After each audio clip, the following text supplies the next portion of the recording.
JEE advanced 2024 ఫలితాలలో open కేటగిరీలో నారాయణదే ఆధిపత్యం.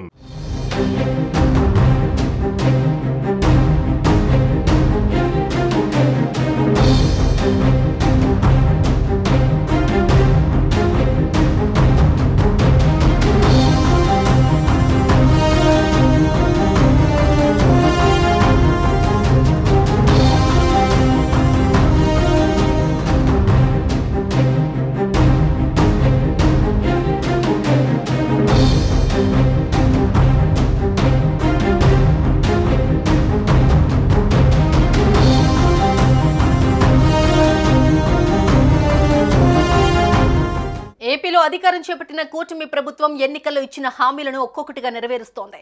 మెగా డిఎస్సీతో పాటు పింఛన్ల పెంపుపై సీఎం చంద్రబాబు నాయుడు సంతకం చేశారు. దీంతో పలువురు నుంచి ప్రశంసలు అందుతున్నాయి. తాజాగా తెలంగాణ మాజీ మంత్రి బీఆర్ఎస్ కీలక నేత హరీష్ రావు చంద్రబాబు ప్రభుత్వాన్ని ఉద్దేశించి ట్వీట్ చేశారు. తెలంగాణలో కాంగ్రెస్ ఎన్నికల సమయంలో ఇచ్చిన హామీల అమలు అంశంలో మాజీ మంత్రి హరీష్ రావు సీరియస్ అయ్యారు. ఈ మేరకు ఎక్స్ వేదికగా స్పందించిన ఆయన కాంగ్రెస్ హామీలు నీటి మూటలను తలపిస్తున్నాయన్నారు. 100 రోజుల్లోనే హామీలు అమలు చేస్తామన్నారని 191 రోజులైనా హామీల అమలులో విఫలమయ్యారన్నారు.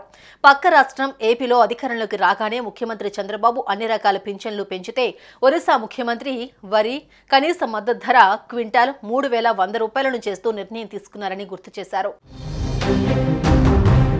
కాంగ్రెస్ ప్రభుత్వం ఇప్పటికైనా కళ్లు తెరవాలని ఎన్నికల మేనిఫెస్టోలో చెప్పినట్లుగా వృద్ధులు, వితంతువుల పింఛన్లు 4,000 రూపాయలు, దివ్యాంగులకు 6,000 రూపాయలు పెంచుతూ తక్షణం నిర్ణయం తీసుకోవాలన్నారు.